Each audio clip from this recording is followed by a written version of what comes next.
Welcome to Business Breakups 101. My name is Austin Calhoun. I'm an attorney at Jimerson & Cobb, a Florida business litigation law firm.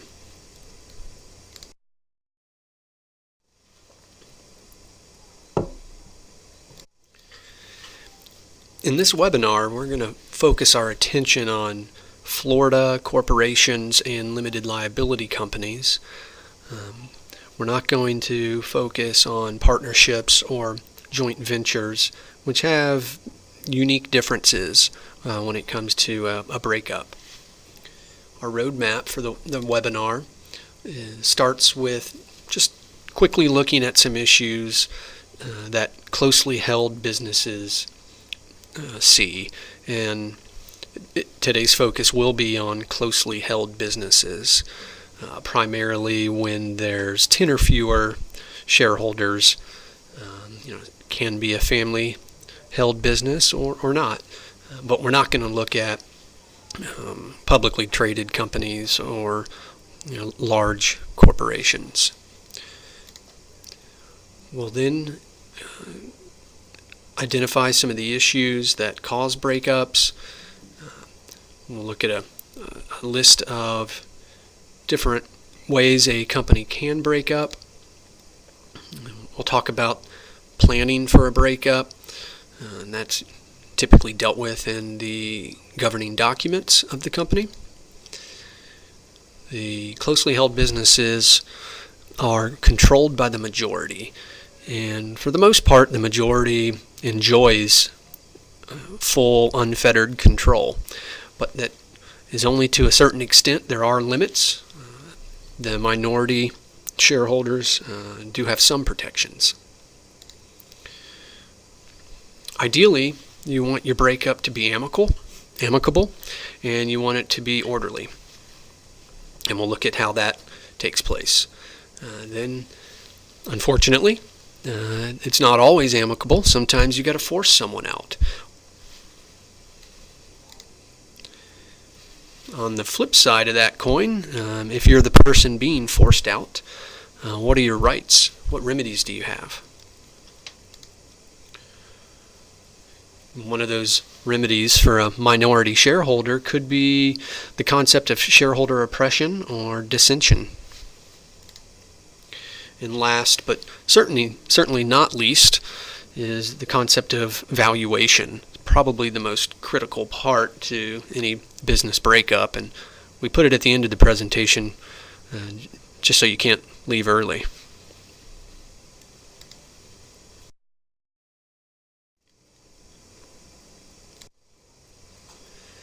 There are a lot of different issues that closely held businesses are presented with. Here's a list of a good bit of them. We're not going to cover them all today. We'll have other webinars that deal with many of these, but the main issues that arise in a business breakup context are the marketability of the shares, the valuation of the shares, and these go hand in hand. And the issue here is it can be very hard to sell your shares, and because of that difficulty in selling your shares, what effect does that have on the valuation, on how much your shares are worth? The minority shareholders are presented with problems in power in their voting. And then how does a minority shareholder withdraw? How does a majority shareholder terminate a minority shareholder? And what can or who can cause a dissolution of the company?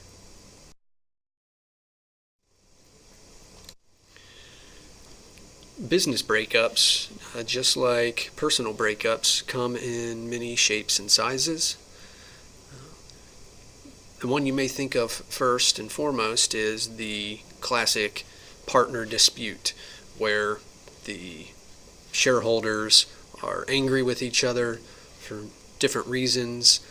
Maybe they are just disagreeing on the future of the business, or one shareholder thinks his partner shareholder is not carrying his weight.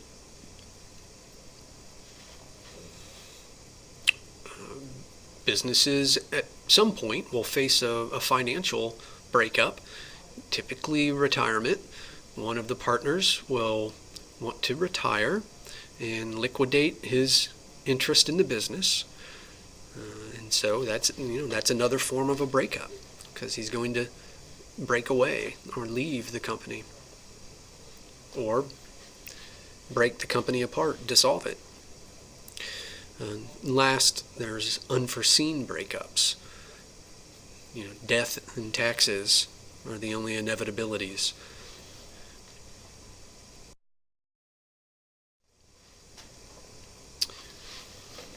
When you talk about breaking up a business, it boils down to two different ways to do it. You can buy out the shareholder or dissolve the company. If the partners just want to go their separate ways and there's no value in continuing the business, you can dissolve it. Alternatively, one of the shareholders can buy out the other shareholders and continue on with the business. And that would be, a so-called buyout. Ideally, you want to resolve the breakup in a negotiated manner. But if you can't, you can always resort to the courts. And the majority shareholders, because of their ability to exercise full control of the business, can freeze out, terminate, or otherwise squeeze out a minority shareholder by way of a merger.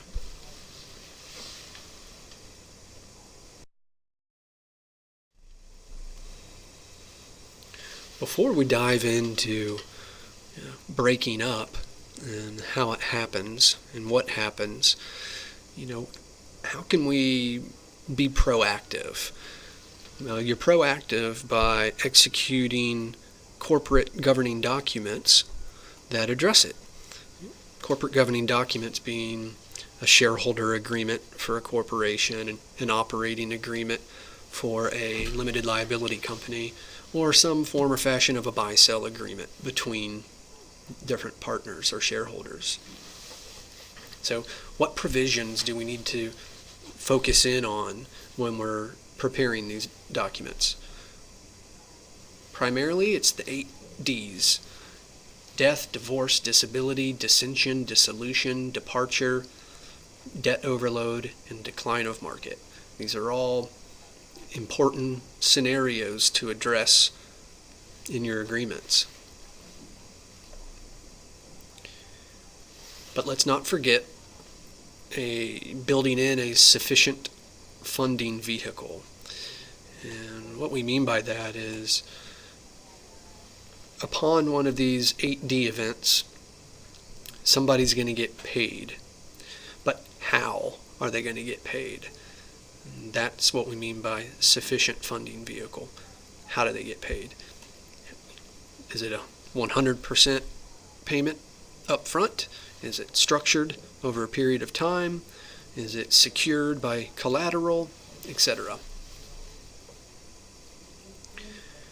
And don't forget that you may have, when you started the business, with certain expectations, codified your breakup planning in an agreement, but things change over time.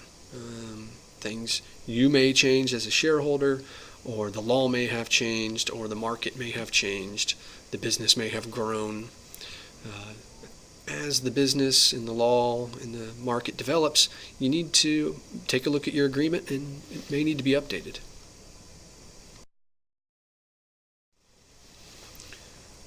In the next few slides, we're going to look at some sample provisions of some of the 8 Ds. And we're not proposing these provisions as language you should necessarily use, and they're just samples as talking points. And the first one is death or incapacity, which are, as far as a business breakup goes, pretty much the same thing. When you're dealing with this provision, a couple of things to think about. Who has discretion to force a redemption of the shares, a sale of the shares. Sometimes it can be the corporation or the board. The board has 100% discretion on whether to do it or not. Sometimes it can be a mandatory. No one has discretion. No matter what, upon death, the company must buy the shares. Or as in this sample, the heirs or the estate of the member has the option. Another issue to consider is, what's the purchase price going to be?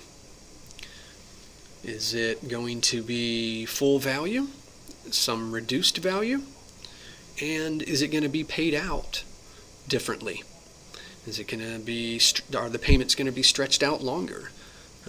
That is a consideration that, because the member who was providing value to the company is no longer providing that value, that could be detrimental to the company, could strap the cash flow of the company. So maybe we need to stretch out the payments over a longer period of time so it doesn't cause harm, further harm to the company.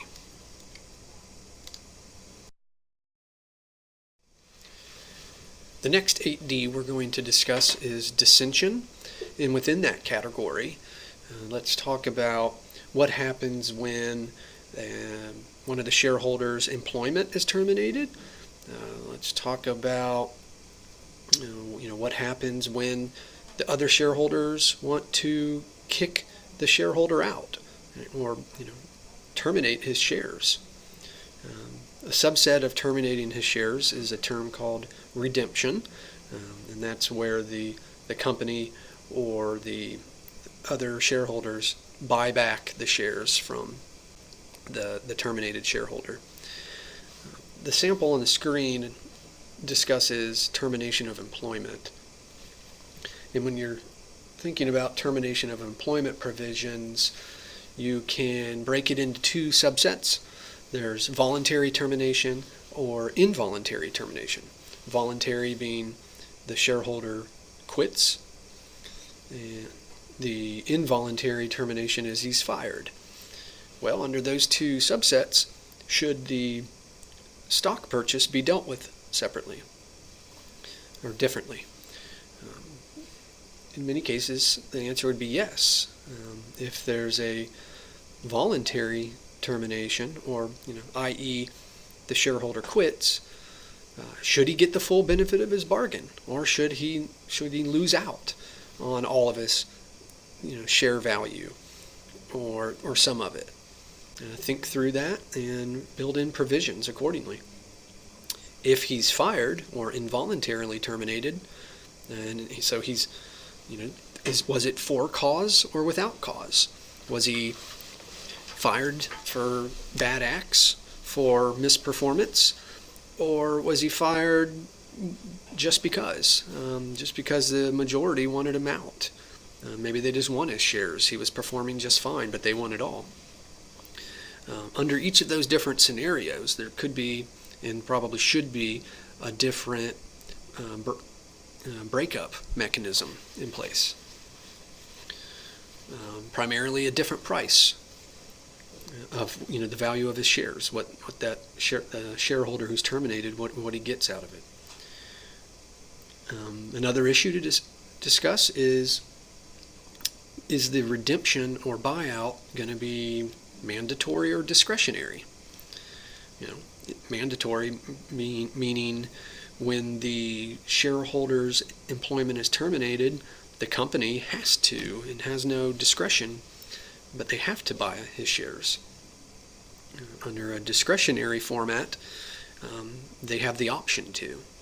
As an example, the one on the screen gives first the discretion to the company to buy back the shares. If the company chooses not to, then each of the other shareholders get the opportunity to buy back the shares. And then last, should there be a notice period? And if so, how long should that notice period be?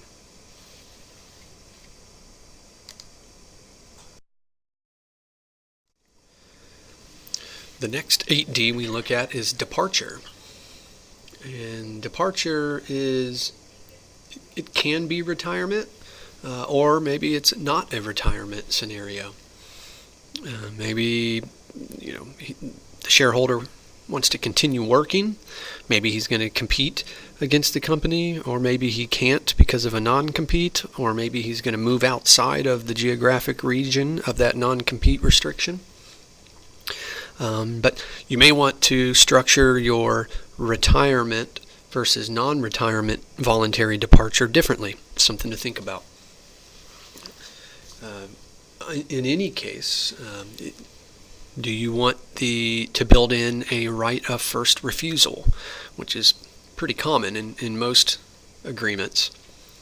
And if you do build in a right of first refusal, is that to the benefit of the company only? Meaning, is it only the company who has that right? Or do the shareholders get a right?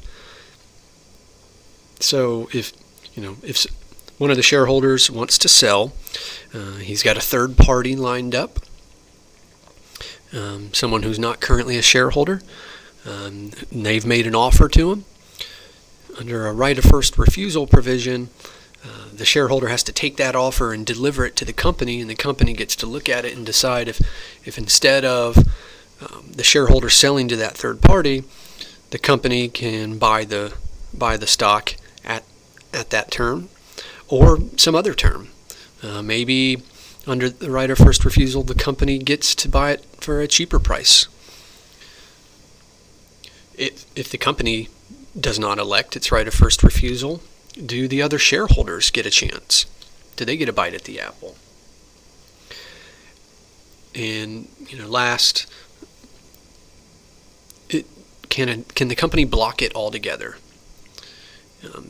If you want a strong majority position, the majority could build in a mechanism that prevents the minority shareholder from selling altogether. It's quite onerous on the minority. Certainly devalues the share price, the share value of the minority shares. But if you're the majority, it's helpful to you.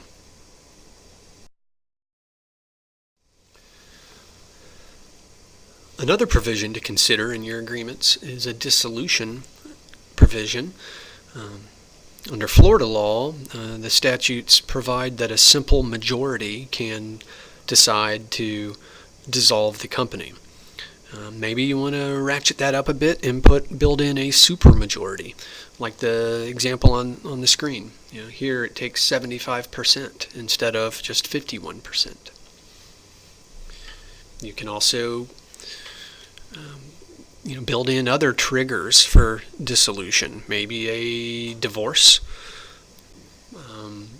There's myriad other events that you may want to think through that, if they were to occur, could cause a problem, and which maybe should trigger dissolution.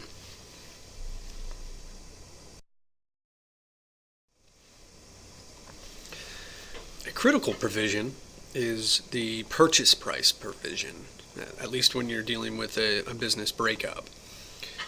When you're thinking through the purchase price provision,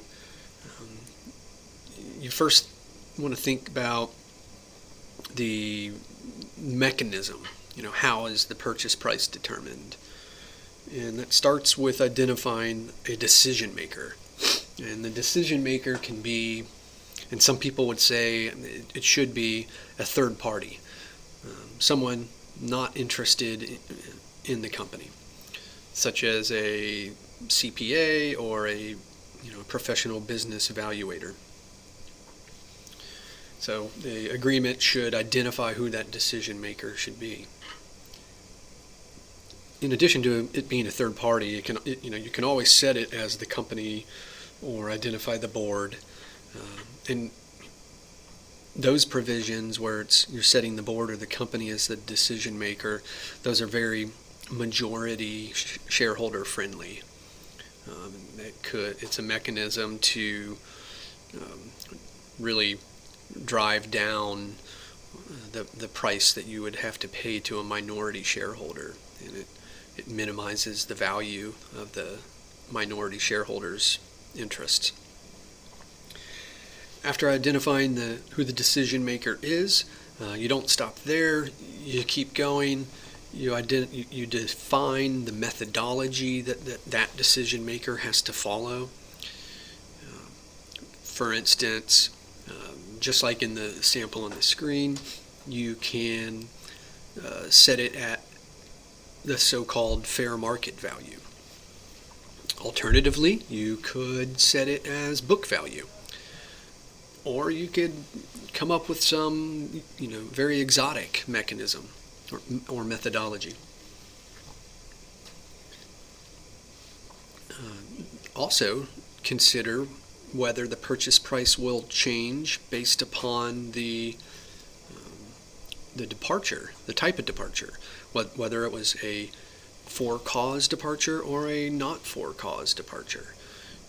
We mentioned this earlier in the webinar that if the terminated shareholder deserved to be fired because he was a bad actor, i.e. for-cause termination, you probably should reduce the purchase price. On the flip side of that coin, a not-for-cause, at the discretion of the company, should the purchase price be at its maximum level. That would protect the minority shareholder if that's what you're trying to do.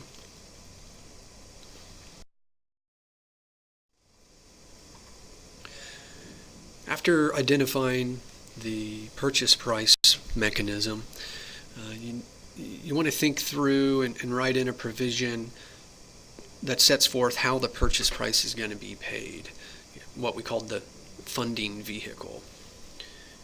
And the sample on the screen presents a good example. Here it's got a promissory note paid out over 5 years that is secured or collateralized by a pledge of the stock that's being purchased. But there's many different alternatives, ranging from 100% cash at closing to paid out of cash flow of the company in the discretion of the board. The concept of majority control is vital when dealing with the business breakup or thinking about it, because the majority in a closely held business does have so-called control. They get to cause the business to take action. The majority, unless written differently in the agreements, a simple majority controls who the directors and officers are going to be. Those people that have authority to cause action on behalf of the company. And that action can be detrimental to the minority. Maybe that's a good thing, maybe that's a bad thing, depending on who you are.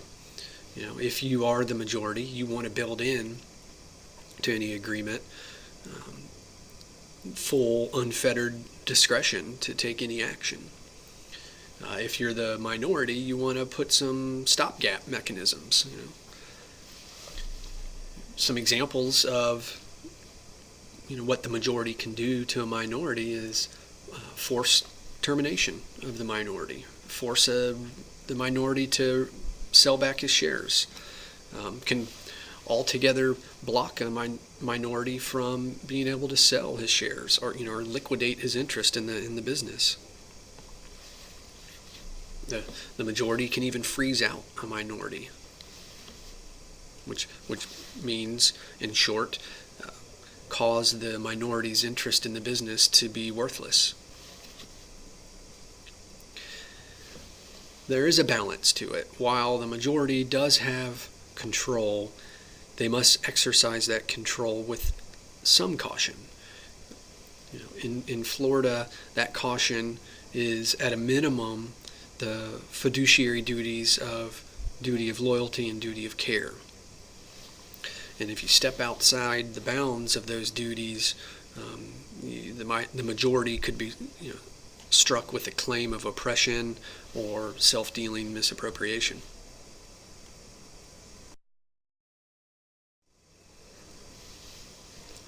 In Florida, as I said, the minimum fiduciary duties by statute are duty of loyalty and duty of care.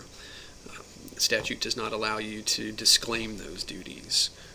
Other states do. As an example, in Delaware, Delaware statutes allow you to disclaim the duty of loyalty. So if you're setting up a Delaware corporation, if you're the majority shareholders and you have the power, you can eliminate your duty of loyalty, which allows you to usurp corporate opportunities or self-deal. In any event, in Florida, one nuance is that you cannot impair a shareholder's vested rights. So you can't amend the governing documents to take away or diminish a vested right of any of the shareholders, in particular a minority shareholder. However, there's a kind of an exception to that rule, in that you got to look at the word vested, and it may not be a vested right.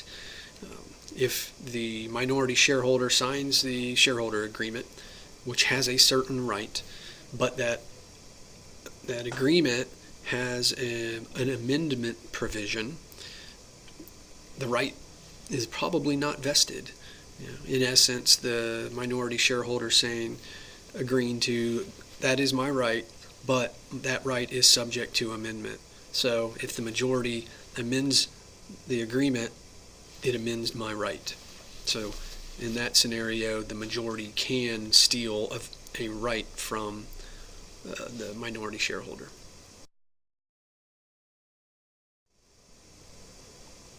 In Florida, there is a cause of action for breach of fiduciary duty by the minority shareholder against the majority shareholders or directors.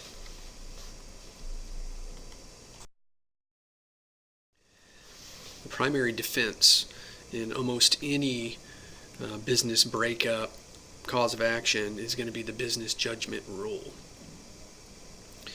As stated by the Florida Supreme Court, directors or shareholders generally have a wide discretion in the performance of their duties, and courts are hesitant to disrupt or pass judgment upon the exercise of that business judgment.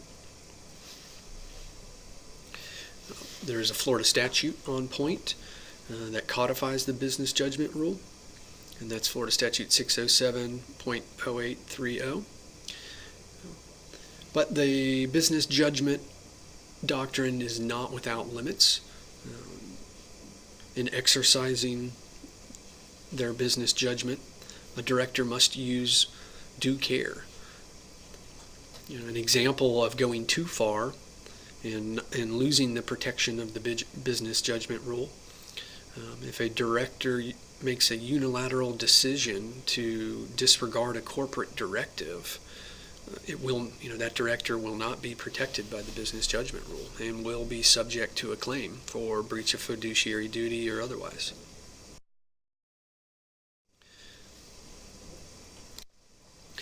The ideal way to effectuate a business breakup is through a negotiated resolution. Work together, come to an agreement. When that happens, assuming there are written corporate governance documents, i.e. the shareholders agreement, you need to follow those documents. And not only do you need to follow them, you need to properly document the action with corporate resolutions and transaction instruments. If you don't, the transaction, the breakup, the buyout are going to be subject to attack, either by one of the parties to the transaction or a third party or a creditor or other shareholders.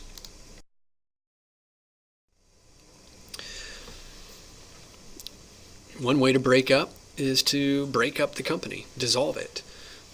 You can voluntarily dissolve a company, and under Florida statute, it just takes a majority vote. As mentioned earlier, your operating agreement or shareholder agreement can change this rule. It can increase from a majority to a supermajority, or anything in between. But the default is a simple majority.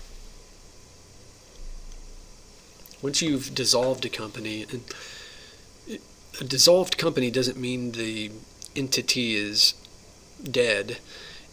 It just means you can't do business any longer. But that entity still exists for many different purposes other than doing business. And as a side note, once the company is dissolved, if a director or officer continues doing business, they're going to be personally liable for any claims that arise after the dissolution. But back to where we were, after a dissolution, you want to wind down the company. And there's a Florida statute on point, 607.1406. In sum, you liquidate all the assets, sell all the assets, convert everything to cash, identify all the creditors who you owe money to. You pay out all the cash to the creditors. And then if there's anything left, it can then go to the shareholders in a pro rata fashion. One thing to point out is that, and there's some cases where this would be beneficial, you can seek a voluntary dissolution in the court. Have the court oversee the voluntary dissolution.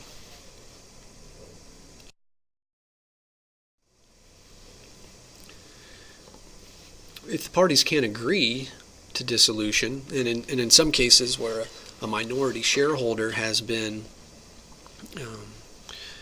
oppressed, you can seek an involuntary dissolution in the courts.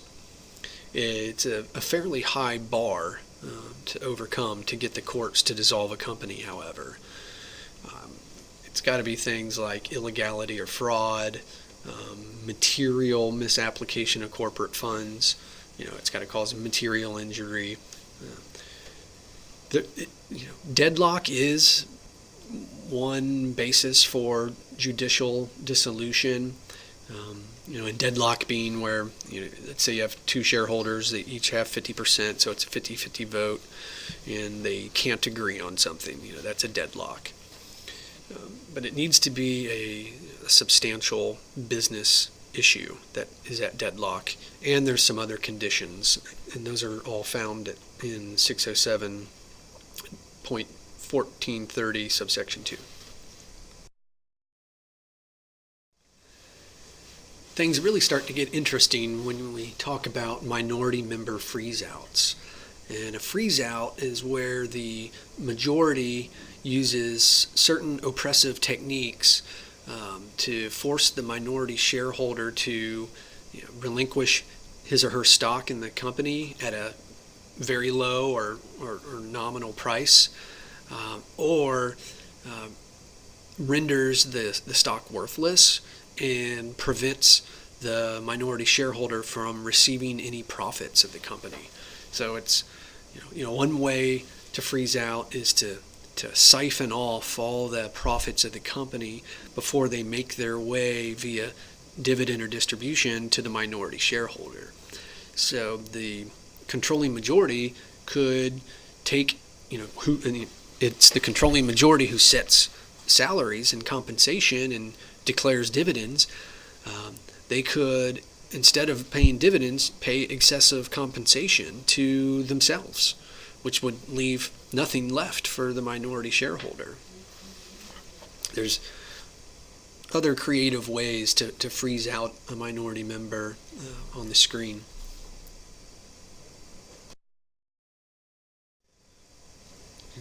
One way to get rid of a minority member is a squeeze-out merger. That's a way to force the minority owners to sell their shares. If that mechanism is not built into the operating agreement, You could use a corporate reorganization, akin to the one on the screen. So in this scenario, this example, the majority owners form a new company. Let's call it NewCo. All of their personal stock in the existing company, OldCo, they contribute that to NewCo. So now NewCo has the majority shares of OldCo. So NewCo then merges with OldCo. And NewCo, as the surviving, who would be the surviving entity, requires all shareholders, including the minority shareholders, to be cashed out at fair value. Fair value, which we talk more towards the end of this presentation, has a lot of wiggle room, can have a lot of wiggle room in it, especially dependent upon the language of the governing documents. But the majority owners are going to set up a fair value valuation at a low price. Keep in mind that there are dissenter rights. In Florida, they are set forth in the statute, and this type of reorganization will trigger those dissenter rights and appraisal rights.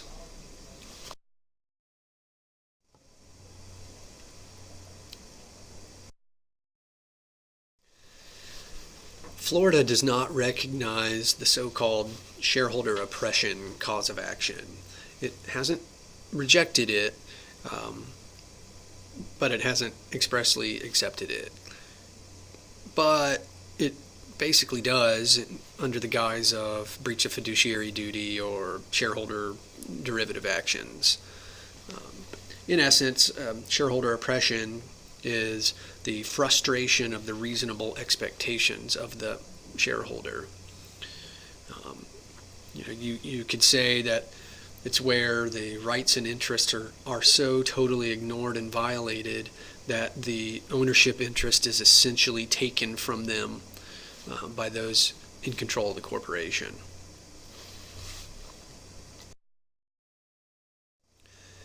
Examples of shareholder oppression are a squeeze out or a freeze out, preferential dividends to controlling members, terminating employment of a shareholder, which would eliminate his ability to get an economic return on his investment,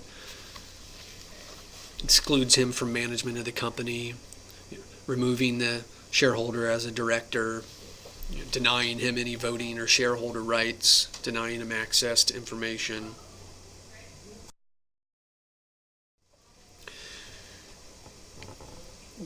On the screen, we list some of the preeminent cases on shareholder oppression, which, while Florida doesn't expressly adopt the cause of action, can be informative to other causes of action, such as breach of fiduciary duty.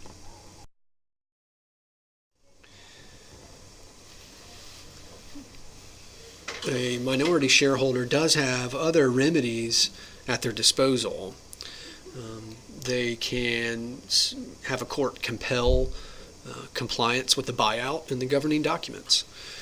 It can bring a breach of contract against the company or even against the individual shareholders for failure to comply with the governing documents. There's a shareholder derivative action available.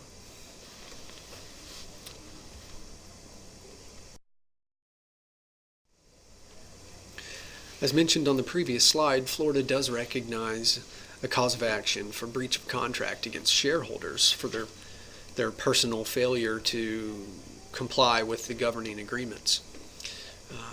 You may see someone raise as a defense Section 607.0732, which is set forth on the screen in relevant part, and it says that a shareholder shall not be personally liable for performance of the operating agreements for the acts of or debts of the corporation. That last language is important. In the Linden case clarified that the statute only insulates a shareholder from personal liability for actions of the corporation. It does not insulate a shareholder from personal liability for his own breach. Therefore, there is a cause of action for breach of contract against a shareholder.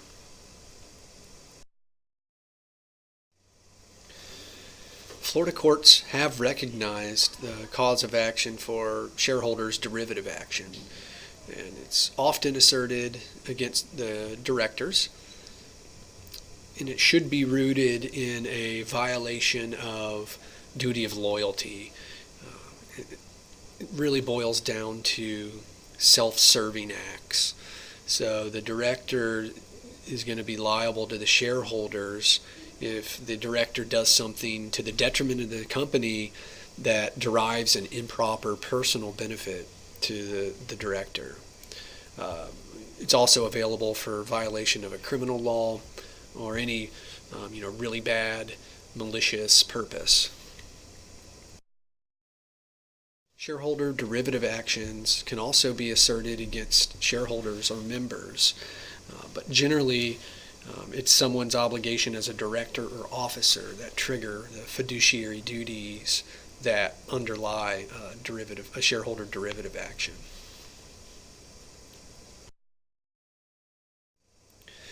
There are other shareholder rights to consider. There's the status rights, and that's the rights that a shareholder derives from his status of being a shareholder. Some set forth in the statutes. The governing documents will normally also provide rights. For instance, there's the right to vote, economic rights to dividends or corporate assets, or rights to corporate information. If the company deprives a shareholder of these rights, a cause of action does arise.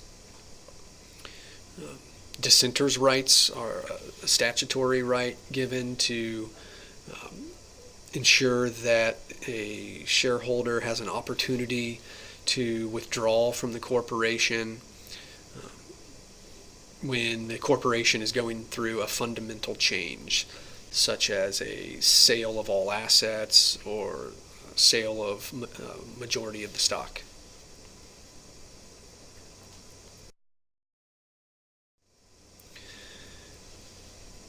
Appraisal rights arise when the dissenters' rights are triggered, and the point here is that the minority shareholder, if they disagree with the fundamental change that's taking place with the business, they should be able to withdraw for fair value. And fair value is the buzzword, and we're going to look at that more closely towards, as we get closer to the end of this presentation, because fair value is what the shareholder gets under appraisal rights, and it's also the valuation that courts should use when dealing with breach of fiduciary duty, and sometimes under shareholder derivative actions. What's interesting is under the statutory appraisal rights,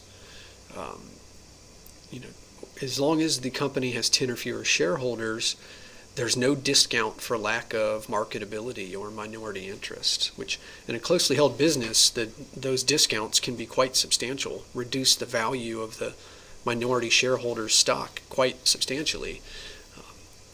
This statute on the screen, 607.1301, subsection 4C, eliminates that discount from the fair value calculation. And last but not least is valuation. This is the brass tacks. This is, what do you got to pay to kick a shareholder out? If you're a shareholder getting kicked out, what do you do? It's essential. How do you calculate it, though? There's no necessary right way or wrong way to do it. Depends on it, if you're the majority or the minority.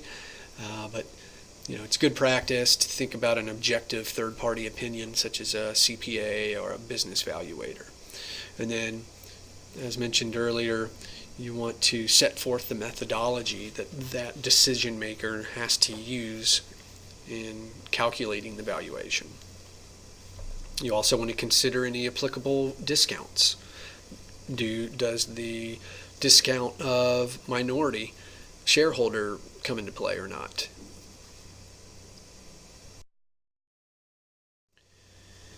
There's myriad ways to calculate the valuation. There's an income. You could, and some have broken it down into three broad categories. There's an income approach, which is the going concern approach, which is normally gonna, it's normally going to come up with the highest valuation.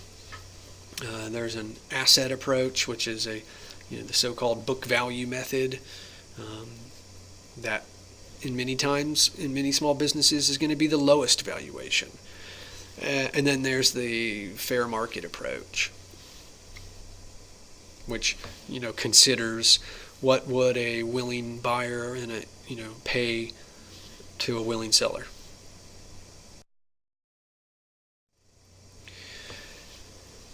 In Florida, it's a bit of the wild, wild west in determining valuation in the courts. It's clear that the metric is fair value, but what is fair value? What factors does a court have to consider? What weight does a court have to put on the various factors? Is there a certain methodology or calculation that the courts have to use? And the answer is, in most cases, no. The court has very broad discretion. The court can select any valuation method that it deems reasonable. It comes down to a battle of the experts. On the screen, there's three different sample cases, and there's New York cases up there because Florida courts have expressly stated that they find New York cases persuasive when it comes to business breakups and valuations. So, on the bottom case, Blake versus Blake, there's a set of some factors that a court could use, such as market value, investment value, net asset value, and the court can put whatever weight on each factor that it wants to.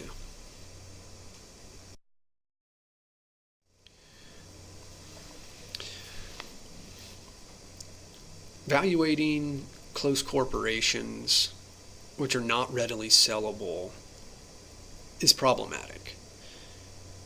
If a stock can't be sold, what is its value? How do you calculate that? Is there a scientific method? Is there a certain calculus? And the answer is no, but that doesn't and hasn't stopped courts from providing a valuation of closely held shares. It's as it was said in K versus Key West, it's done all the time.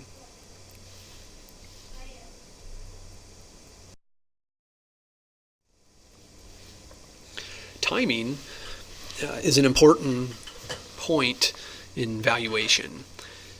So, and the rule is that the valuation should be determined as of the date of the breach, and that fluctuations in value after the breach do not affect the valuation. However, courts have found that in the broad fair value evaluation, that the subsequent value of stock is relevant. Because the fair value determination is such a has such a broad latitude. Value at times other than the date of the breach could suffice.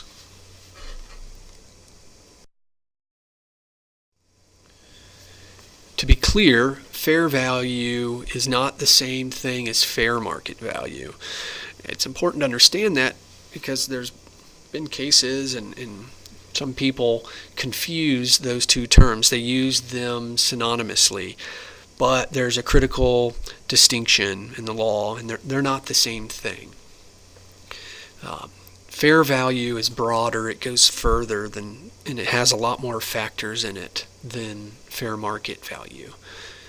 Fair market value can be a factor in the fair value evaluation. It doesn't have to be, but it can be. So, in determining fair market value, that's more of a arm's length transaction between a willing buyer and a willing seller. But fair value can go further, and it can consider proof of value by any technique or method. Fair market value being just one of those techniques or methods.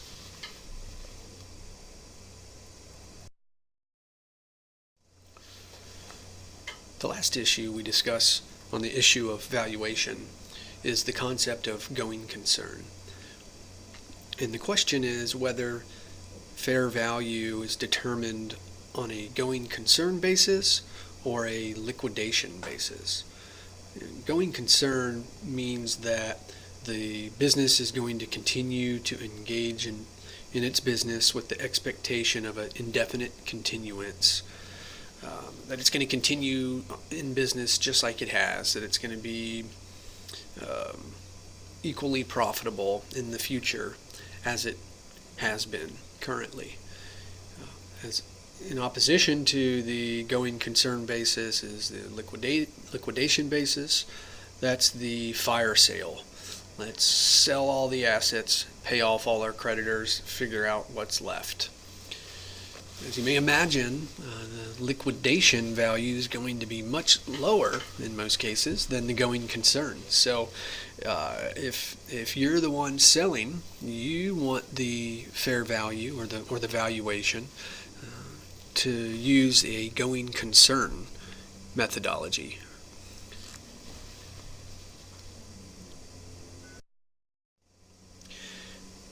Thank you for your time watching this webinar on Business Breakups 101.